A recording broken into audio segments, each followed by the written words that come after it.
Hello students, welcome back to my channel Advanced Learning Center. Today's topic is balance sheet. Balance sheet जो है वो third part है financial statement का. तो पहले हम मीनिंग डिस्कस करेंगे, देन हम अकाउंटिंग इक्वेशन डिस्कस करेंगे, उसके बाद क्या इंपॉर्टेंस है बैलेंस शीट की, और लास्ट में डिस्कस करेंगे इसका क्वेश्चन. सबसे पहले बैलेंस शीट है क्या? बैलेंस शीट इज अ, यहां पे आएगा balance sheet. Balance sheet is a statement. पहले क्या थे? Trading and profit and loss account. अब जो बैलेंस शीट है ये एक स्टेटमेंट है, not a account. Balance sheet is a statement of the assets and liabilities and capital of the business और any other organisation at a particular point in time. कहते हैं जो बैलेंस शीट है basically इसमें assets, liabilities और capital होता है. ठीक है, इसमें क्या रिप्रेजेंट किया जाता है? Capital, assets and liabilities of any other और any organization, whether it is a sole proprietor, partnership or a company on a particular date. अब उसके बाद डिस्कस करेंगे कि बैलेंस शीट जो इक्वेशन है और अकाउंटिंग इक्वेशन है उसमें क्या है. Assets equal to capital plus liabilities. ये अकाउंटिंग इक्वेशन है कि जो एसेट्स है वो इक्वल है कैपिटल प्लस लायबिलिटीज के. जो कैपिटल है उसको ऑनर्स इक्विटी बोलेंगे और जो लायबिलिटीज है उसको क्या बोलोगे? Outsiders equity. ये बहुत ही इंपॉर्टेंट पॉइंट है, आपको इसके ऊपर प्रैक्टिकल क्वेश्चन भी आ सकता है. तो आपको पता होना चाहिए कि अकाउंटिंग इक्वेशन का मतलब है assets equal to capital plus liabilities, और capital equal to total assets minus total liabilities. वो भी मैंने साथ में डिस्क्राइब किया है. तो इसके ऊपर आपको क्वेश्चन आ जाए तो आपको पता होना चाहिए कि कौन सी चीज कैपिटल है और कौन सी चीज एसेट है, कौन लायबिलिटी है. उसके बाद है importance of balance sheet. Importance क्या है? बैलेंस शीट जो है वो क्यों प्रिपेयर की जाती है? First point is creditors, investors and other stakeholders use this statement to know the financial status of the business. Creditors जिन्होंने पैसा जो है बिजनेस में उधार देना है, इन्वेस्टर जिन्होंने बिजनेस में पैसा इन्वेस्ट करना है, और एनी अदर जो स्टेक होल्डर जिनका कोई ना कोई इंटरेस्ट है बिजनेस में, तो वो जानना चाहते हैं कि जो फाइनेंशियल स्टेटस है बिजनेस का वो क्या है. बिजनेस जो है वो ग्रो कर रहा है या फिर नीचे को जा रहा है. ठीक है, यानी कि उसके जो रिजल्ट है वो डाउनफॉल है या अपवर्ड जा रहा है. ठीक है, नेट प्रॉफिट है या नेट लॉस है. तो वो बेसिकली ये जानने के लिए वो क्या यूज करते हैं? Financial statements. उसके बाद बैलेंस शीट से और क्या करते हैं? It is use to analyse companies growth by comparing different years. अब क्या करेंगे? 3-4 ईयर से ये देखेंगे कि एसेट्स पिछले साल कितनी थी, लायबिलिटीज को क्या है. अगर जैसे बिजनेस के लायबिलिटीज जो है वो हमेशा इंक्रीज कर रहे हैं हर एक साल में, या नेट प्रॉफिट जो है वो हर साल में क्या कर रहा है? कम हो रहा है. तो यानी कि जो बिजनेस की ग्रोथ है वो बहुत डिक्रीजिंग ऑर्डर में है. ठीक है, बिजनेस जो है वो इन फ्यूचर में अच्छा प्रोग्रेस नहीं करेगा. तो यानी कि बैलेंस शीट से हम ये अंदाजा लगा सकते हैं कि जो बिजनेस है वो कैसे ग्रो कर रहा है. ठीक है, उसके बाद जो नेक्स्ट पॉइंट है that is it shows liquidity position of the business to the stakeholders. यानी कि उनकी कैश, यानी कि लिक्विडिटी मीन्स कि उनके पास कितना कैश इन हैंड है. ठीक है, कि उनकी कैश की जो क्रेडिट, उनकी बेसिकली क्रेडिट वर्दीनेस जो है वो कैसी है. ठीक है, अगर तो बिजनेस जो है उसके पास कैश यानी कि लिक्विडिटी पोजीशन जो है वो साउंड नहीं है, तो जो बिजनेस है उसकी लिक्विडिटी पोजीशन जो डाउन होना वो भी बिजनेस के लिए ठीक बात नहीं होती. उससे उसकी जो कैश यानी कि लिक्विडिटी पोजीशन है वो भी क्या होनी चाहिए? साउंड होनी चाहिए. तो यानी कि लिक्विडिटी पोजीशन भी शो करती है बिजनेस की बैलेंस शीट. क्योंकि बैलेंस शीट में क्या है? लिक्विडिटी पोजीशन कैसे शो करते हैं? लिक्विडिटी पोजीशन जो है वो शो की जाती है, जैसे cash in hand asset side पे शो किया जाता है, कैश एट बैंक वो भी शो किया जाता है. तो यानी कि उससे पता चलता है कि बिजनेस जो है उसकी लिक्विडिटी पोजीशन क्या है. उसके बाद नेक्स्ट पॉइंट जो है वो है while applying for a business loan. जब भी बिजनेस ने लोन के लिए अप्लाई करना है, uh company has to submit the balance sheet to the bank. तो बैंक जो है उनसे मांगता है कि आपकी बैलेंस शीट जो है वो आप एक डॉक्यूमेंट यानी कि एक उसकी विटनेस के तौर पे आप उसको जो है सिक्योरिटी के रूप में मुझे चाहिए, ताकि वो जो बैंक है वो जज कर सके कि जो बिजनेस जो है वो कल को मेरा जो अमाउंट इसने एज अ लोन मेरे से लेना है वो क्या वापस कर भी पाएगा, उसके पास इतना पैसा है कि वो कल को मेरे जितने भी वो लोन्स हैं वो अपने खत्म करेगा, वो अपने सारे के सारे रीपे कर पाएगा। तो यानी कि जो बैंक है वो भी इंटरेस्ट इसीलिए लेगा कि अगर बिजनेस ने लोन लेना है तो वो भी बैलेंस शीट मांगेगा। उसके बाद management can make the various decisions bye referring the balance sheet. ठीक है, तो जो मैनेजमेंट है वो भी बहुत सारे डिसीजंस लेती है bye referring the balance sheet. उसके बाद है फॉर्मेट ऑफ बैलेंस शीट। तो जो लेफ्ट साइड है उसमें आएगी लाइबिलिटीज और जो राइट हैंड साइड है उसमें आएंगी सारी की सारी एसेट्स। अब देखो सबसे पहले लाइबिलिटीज में क्या आएगा, कैपिटल। कैपिटल में अगर तो नेट प्रॉफिट है तो ऐड होगा, नेट लॉस है तो माइनस होगा। ड्रॉइंग्स जो है वो माइनस करेंगे। कई बार आपको इनकम टैक्स गिवन रहता है क्वेश्चन में, तो वो भी क्या कंसिडर किए जाती है, वो कंसिडर की जाती है ड्रॉइंग्स। यानी कि इनकम टैक्स जो है वो क्या है, पर्सनल अकाउंट यानी कि पर्सन्स के ऊपर काटा जाता है, तो यानी कि वो अमाउंट क्या कंसिडर करेंगे, ड्रॉइंग्स। उसके बाद लाइबिलिटीज जिसमें लॉन्ग टर्म शॉर्ट टर्म दोनों आ जाएगी। जैसे लोन जो है वो लॉन्ग टर्म का पार्ट है, रिजर्व एंड सरप्लस वो भी लॉन्ग टर्म का पार्ट है। उसके बाद bills payable, sundry creditors, outstanding expenses जिनकी यानी कि ड्यू बट नॉट पेड, जिनकी डेट जो है वो ड्यू हो चुकी है पे करने की लेकिन अभी तक पे नहीं किए, तो वो क्या है, outstanding expenses. Then reserves and surplus, bank overdraft, accrued expenses. ठीक है। उसके बाद है फिक्स्ड एसेट्स। फिक्स्ड एसेट्स में जैसे land and building, plant and machinery, goodwill, patents. Goodwill patents जो है वो इनटेंजिबल एसेट्स में आते हैं। जो intangible assets are basically those which cannot be touched and seen. तो जैसे गुडविल, पेटेंट्स, कॉपीराइट्स ये किस में आ जाते हैं, यहाँ सारे के सारे इनटेंजिबल एसेट्स में। सबसे पहले फिक्स्ड आ जाएंगे, देन गुडविल कंसिडर करेंगे, देन इन्वेस्टमेंट्स, लूज टूल्स वो आ जाएंगे। ठीक है, लूज टूल्स भी फिक्स्ड में ही जाएगा। उसके बाद करंट एसिड्स। करंट एसिड्स में क्या क्या आते हैं, करंट एसिड्स बेसिकली वो जो इजीली कन्वर्टेबल है into cash with in 1 year. Stock, bill receivable, debtors, closing stock, cash in hand, cash at bank, prepaid expenses, income received in advance. तो ये किस में आएंगे, सारे के सारे एसिड्स में।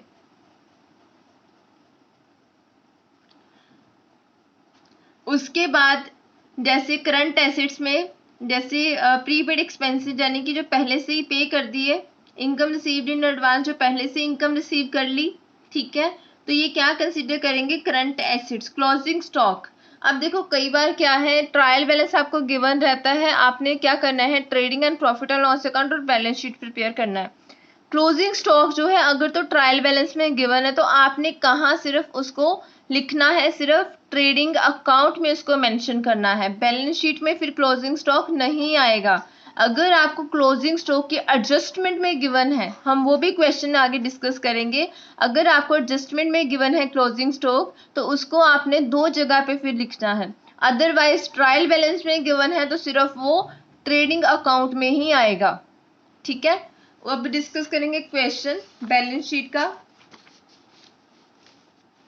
अब ये गिवन है बैलेंस शीट का क्वेश्चन, कहता prepare balance sheet from the following information as on 31 March 2018। करते हैं क्वेश्चन डिस्कस। अब देखो बैलेंस शीट कैसे प्रिपेयर करेंगे, यहां लिखेंगे balance sheet as on 31 March 2018। तो यहां आ गया लाइबिलिटीज, अमाउंट, और इस साइड पे राइट हैंड साइड पे क्या आएगा, एसेट्स, अमाउंट। अब देखो सबसे पहले क्या गिवन है, capital 2 lakh rupees capital given है आपको, तो सबसे पहले यहां लिखेंगे कैपिटल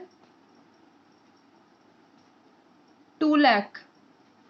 उसके बाद मैंने आपको बताया था कि अगर तो नेट प्रॉफिट है प्लस होगा, नेट लॉस है तो माइनस होगा। यहाँ पे आपको नेट प्रॉफिट गिवन है 40,000, तो वो क्या होगा, ऐड नेट प्रॉफिट 40,000।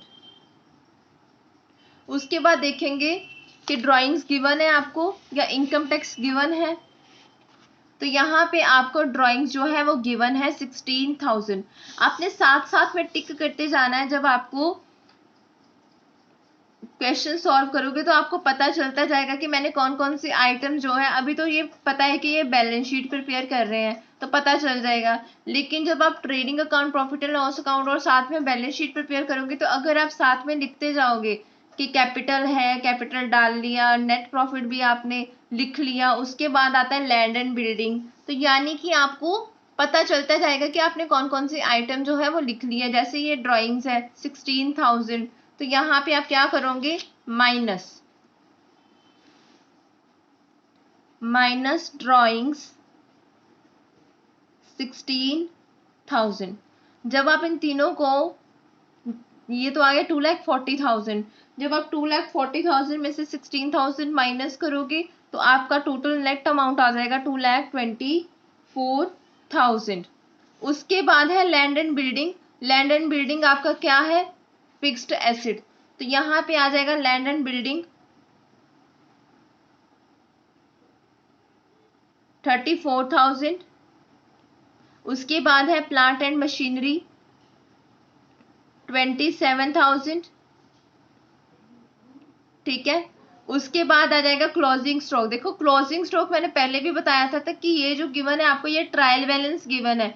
जब भी आपको क्लोजिंग स्टॉक ट्रायल बैलेंस में गिवन होगा, ये सिर्फ किस में जाएगा, ओनली इन ट्रेडिंग अकाउंट, ठीक है, ये सिर्फ ट्रेडिंग अकाउंट में जाएगा। अगर आपको एडजस्टमेंट में गिवन होता तो ये बैलेंस शीट में भी आता और ट्रेडिंग अकाउंट में भी आता, तो ये वाली आइटम जो है यहाँ पे रिकॉर्ड नहीं करेंगे। उसके बाद है डेटर्स, ठीक है।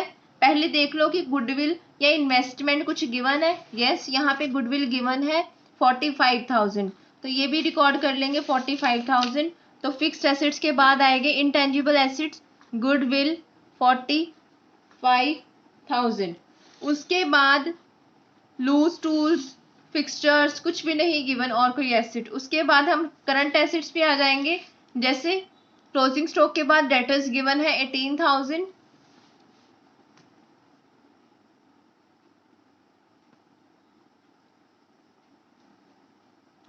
उसके बाद बिल्स पेबल। बिल्स पेबल क्या है, शॉर्ट टर्म लाइबिलिटी है तो वो लाइबिलिटी में जाएगा। लॉन्ग टर्म लाइबिलिटी कोई भी नहीं है, लोन वगैरह कुछ भी आपको गिवन नहीं है, तो आपने सीधा कैपिटल का करने के बाद आपने शॉर्ट टर्म जितनी भी आपकी लाइबिलिटीज है वो लिखते जाओगे। बिल्स पेबल कितना गिवन है, 3,600। उसके बाद ड्राइंग्स आपने कर लिया नॉट, बिल्स पेबल भी कर लिया, लैंड एंड बिल्डिंग भी, प्लांट एंड मशीनरी भी। उसके बाद आती है आउटस्टैंडिंग सैलरीज। आउटस्टैंडिंग सैलरीज कितनी है, 3,000।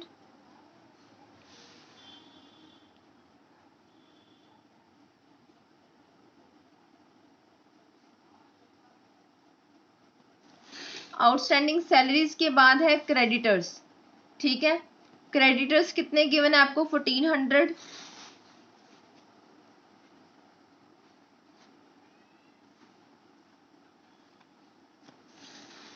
क्रेडिटर्स में नोट कर लिए।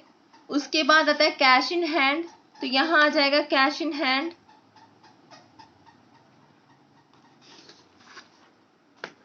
कैश इन हैंड में कितना अमाउंट आएगा, 1,04,000, ठीक है। उसके बाद देखो लास्ट में बचा bill receivable. Bill receivable 4,000।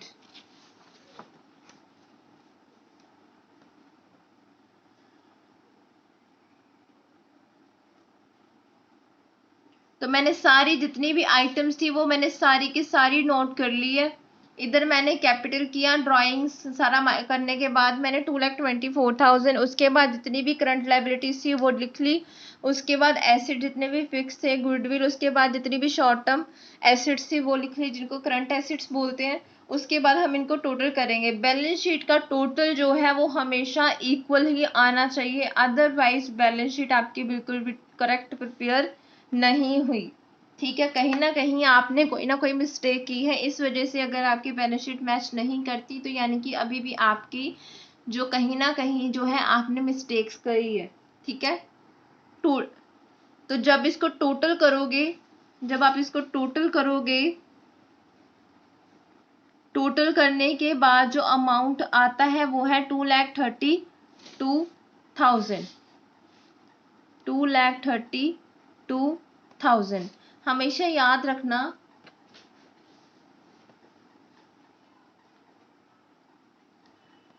if closing stock is given in trial balance,